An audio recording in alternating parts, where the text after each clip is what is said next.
Hi guys, welcome back to a new episode of Finance and Crypto Guide. Today in this video, I'm going to show you how you can hide your balance on ImToken's account. Keep watching the video till the end.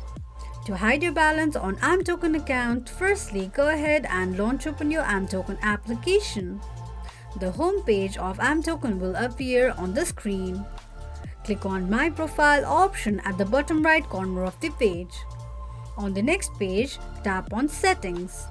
You will end up on the settings page of your ImToken's account. Now to hide your balance, slide the slider of Hide Balance to the right side to turn it on. This is how you can hide balance on ImToken's account quickly and easily just in few steps. If you have any thoughts or queries, let us know in the comments section. Don't forget to subscribe to our channel. Also, press the notification bell icon so that YouTube will notify you whenever we post a new video. I hope this video was helpful to you. Thank you so much for watching.